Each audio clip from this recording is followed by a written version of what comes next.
ಈ ವಿಚಾರ ತಿಳಿದಂಥ ಚಂದ್ರಶೇಖರ್ ಅವರು ಇಲ್ಲಿ ಹಣ ದುರುಪಯೋಗ ಆಗಿರೋದ್ರಿಂದ ನಾನು ಅಧೀಕ್ಷಕ ಆಗಿರ್ತೀನಿ, ಅಕೌಂಟೆಂಟ್ ಆಗಿರ್ತೀನಿ, ಇದರ ಹೊಣೆಯನ್ನು ನಾನು ಹೊರಬೇಕಾಗುತ್ತೆ, ನಾನು ಪ್ರಾಮಾಣಿಕವಾಗಿ ಕೆಲಸ ಮಾಡಿದವನು, ಈ ಅಪಮಾನದಿಂದ ನಾನು ಯಾವ ರೀತಿ ಬಚಾವಾಗೋದು ಅಂತ ಹೇಳ್ಬಿಟ್ಟು ನಡೆದಂಥ ಪ್ರಕರಣವನ್ನು ಸೂಕ್ಷ್ಮವಾಗಿ ಯಾವ ದಿನ ಎಷ್ಟೆಷ್ಟು ಕೋಟಿ ಹಣ ವಸಂತನಗರದ ಒಂದು ಅಧಿಕೃತ ಅಕೌಂಟ್ನಿಂದ MG ರಸ್ತೆಯ ಮತ್ತೊಂದು ಯೂನಿಯನ್ ಬ್ಯಾಂಕ್ನ ಅನಧಿಕೃತ ಅಕೌಂಟ್ಗೆ ವರ್ಗಾವಣೆ ಮಾಡಿ ಅಲ್ಲಿಂದ ಅನಾಮಧೇಯ ವ್ಯಕ್ತಿಗೆ ಟ್ರಾನ್ಸ್ಫರ್ ಮಾಡ್ತಾರೆ 50 ಕೋಟಿ.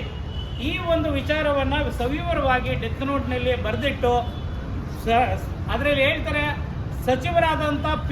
ನಾಗೇಂದ್ರರವರೇ ಮೌಖಿಕವಾಗಿ ಆದೇಶ ಕೊಟ್ಟಿರೋದ್ರಿಂದನೇ ಈ 50 ಕೋಟಿ ಹಣ ವರ್ಗಾವಣೆ ಆಗಿದೆ. ಇದರಲ್ಲಿ ನಾಗರಾಜಯ್ಯ ಇವರೂ ಕೂಡ ಒಂದು P. ನಾಗೇಂದ್ರರವರ ಆಪ್ತ, ಅವರು ಮತ್ತು MD ಪದ್ಮನಾಭಯ್ಯನವರ ಹೆಸರನ್ನು ನೇರವಾಗಿ ಉಲ್ಲೇಖ ಮಾಡಿದೆ. ನಡೆದಂಥ ಅಷ್ಟೂ ಪ್ರಕರಣವನ್ನು ಸವಿವರವಾಗಿ ಬರೆದು ಡೆತ್ ನೋಟನ್ನು ಬರೆದು ಶಿವಮೊಗ್ಗದಲ್ಲಿ ಆತ್ಮಹತ್ಯೆ ಮಾಡಿಕೊಳ್ತಾರೆ. ಈ ಒಂದು ಪ್ರಕರಣ ಏನಿದೆ, ಇಲ್ಲಿವರೆಗೂ RBIನ ನಿಯಮಾವಳಿಗಳಿದೆ, 10 ಕೋಟಿ ಅನಧಿಕೃತವಾಗಿ ಏನಾದರೂ ಅವ್ಯವಹಾರ ಆಗಿದ್ರೆ CBIಗೆ ವಹಿಸಬೇಕು ಅಂತ. ಬಂಡಗೆಟ್ಟ ರಾಜ್ಯ ಸರ್ಕಾರ ಈ ಪ್ರಕರಣವನ್ನು ಮುಚ್ಚಿ ಹಾಕೋದ್ರಂತ ಒಂದು ಗಮನ ಕೊಟ್ಟಿದೆ.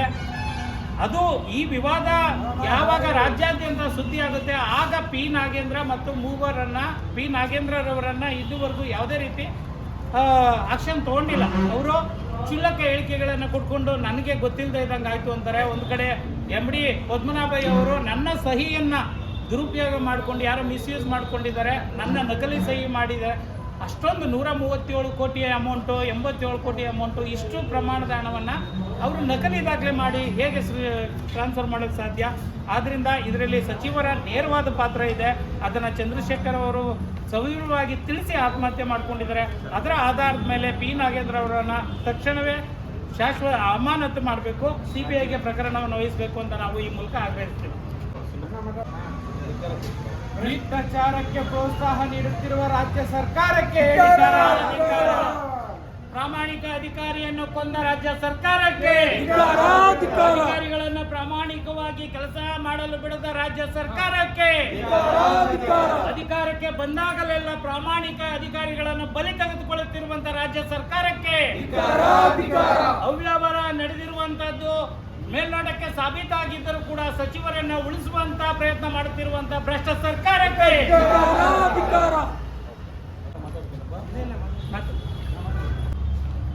ಎಲ್ಲ ಆತ್ಮೀಯ ಮಾಧ್ಯಮದ ಸ್ನೇಹಿತರೆ, ಎಲ್ಲ ಪ್ರಗತಿಪರ ಸಂಘಟನೆಗಳ ಒಕ್ಕೂಟದ ನನ್ನ ಆತ್ಮೀಯ ಪದಾಧಿಕಾರಿಗಳೇ, ರೈತ ಸಂಘದ ಮುಖಂಡರೆ, ಕನ್ನಡಪರ ಸಂಘಟನೆಗಳ ಮುಖಂಡರೆ, ಇವತ್ತೇನು ನಾವು ವಾಲ್ಮೀಕಿ ಅಭಿವೃದ್ಧಿ ನಿಗಮ ಅಧೀಕ್ಷಕರಾದಂಥ ಚಂದ್ರಶೇಖರ್ ಅವರ ಆತ್ಮಹತ್ಯೆಯನ್ನು ಒಂದು ಸರ್ಕಾರದ ಪ್ರಾಯೋಜಿಕ ಕೊಲೆ ಅಂತಕ್ಕಂಥ ಮಾತನ್ನು ಹೇಳಲಿಕ್ಕೆ ನಾವು ಬಂದಿದ್ದೇವೆ. ಇದು ಆತ್ಮಹತ್ಯೆ ಅಲ್ಲ, ಸಚಿವರ ಕೈವಾಡದಿಂದ ನಡೆದಿರ್ತಕ್ಕಂಥ ಪೂರ್ವ ನಿಯೋಜಿತ ಕೊಲೆ.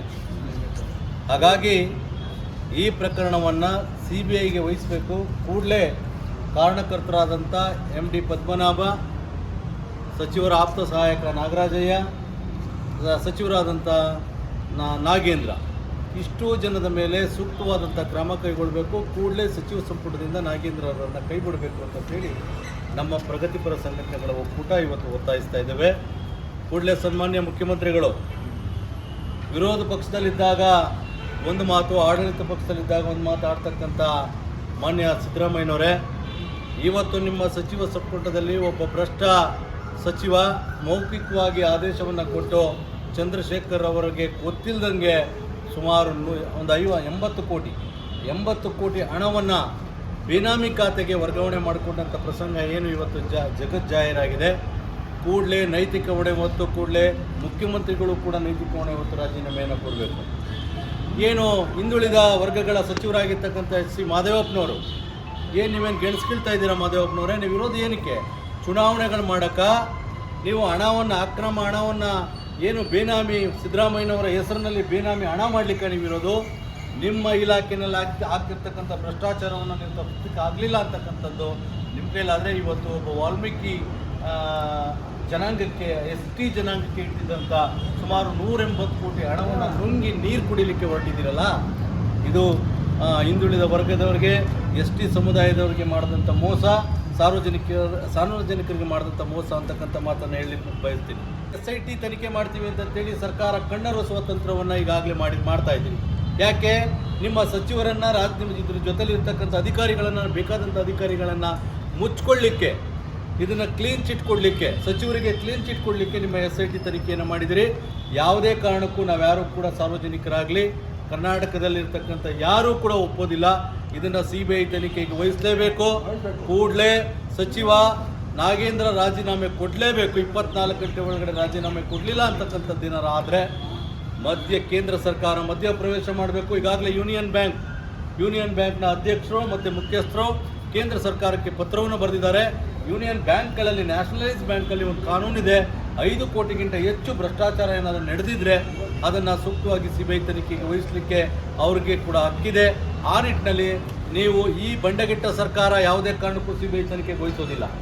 ಅದಕ್ಕೆ ನಾನು ಹೇಳ್ತಾ ಇದ್ದೀನಿ, ನಮ್ಮೆಲ್ಲ ಹೋರಾಟಗಾರರ ಪರವಾಗಿ ಹೇಳ್ತಾ ಇದ್ದೀನಿ, ಏನು ಯೂನಿಯನ್ ಬ್ಯಾಂಕ್ನ ಮುಖ್ಯಸ್ಥರು CBI ತನಿಖೆ ಮಾಡಬೇಕು ಅಂತ ಪತ್ರವನ್ನು ಬರೆದಿದ್ದಾರೆ, ಅದನ್ನು ಪರಿಗಣಿಸಿ ಕೇಂದ್ರ ಸರ್ಕಾರ ಮಧ್ಯ ಪ್ರವೇಶ ಮಾಡಿ ಕೂಡಲೇ CBI ತನಿಖೆಯನ್ನು ಮಾಡಿ ತಪ್ಪಿತಸ್ಥರನ್ನು ಜೈಲಿಗಟ್ಟಬೇಕು.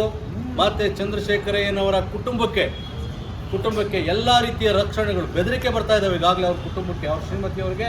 ಈಗಾಗಲೇ ನೀವು ಯಾರು ಕೂಡ ಇದ್ರ ಬಗ್ಗೆ ತಕರ ಎತ್ತಬಾರ್ದು, ಏನು ಹೇಳಬಾರ್ದು ಅಂತಕ್ಕಂಥ ಬೆದರಿಕೆ ಬರ್ತಾ ಇದ್ದಾವೆ. ಕಾನೂನಿನ ರಕ್ಷಣೆ ಬೇಕು.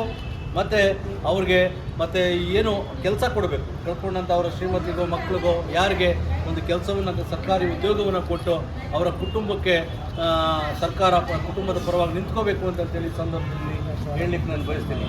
ಮತ್ತು ಸಿದ್ದರಾಮಯ್ಯನವರು, ನಮ್ಮ DCM DK ಶಿವಕುಮಾರ್ ಅವರು ಹೇಳ್ತಾರೆ ಭ್ರಷ್ಟಾಚಾರ ಮುಕ್ತ ನಮ್ಮ ಸರ್ಕಾರ ಅಂತ ಹೇಳ್ತಾರೆ.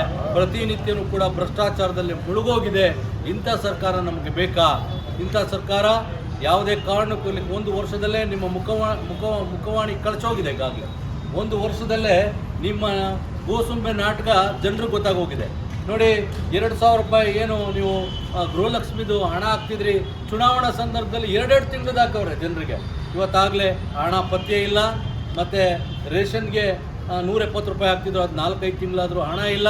ಬರೀ ಸುಳ್ಳಿನ ಸರ್ಕಾರ. ಈ ಸರ್ಕಾರ ಮುಂದೆ ಜನರಿಗೆ ಯಾವುದೇ ಕಾರಣಕ್ಕೂ ಒಳ್ಳೆಯದಾಗೋದಿಲ್ಲ. ಇಂಥ ಸರ್ಕಾರ ವಿರುದ್ಧ ಇಡೀ ಶಾಪವನ್ನು ಜನರು ಹಾಕ್ತಾ ಇದ್ದಾರೆ. ಇಂಥ ಭ್ರಷ್ಟಾಚಾರದಲ್ಲಿ ಮುಳುಗಿರ್ತಕ್ಕಂಥ ಎಲ್ಲ ಸಚಿವರು, ಆಲ್ಮೋಸ್ಟ್ ಆಲ್ 80% ಸಚಿವರು ಇವ್ರ ಸರ್ಕಾರದಲ್ಲಿ ಎಲ್ಲರೂ ಕೂಡ ಭ್ರಷ್ಟಾಚಾರದಲ್ಲಿ ಮುಳುಗೋಗಿದ್ದಾರೆ. ಮತ್ತು ಅಧಿಕಾರಿಗಳು ಕೆಲಸ ಮಾಡಲಿಕ್ಕೆ ಆಗ್ತಾ ಇಲ್ಲ. ಸರ್ಕಾರಿ ಅಧಿಕಾರಿಗಳು ನಿರ್ಭೀತಿಯಿಂದ ಕೆಲಸ ಮಾಡಲಿಕ್ಕೆ ಆಗ್ತಾ ಇಲ್ಲ.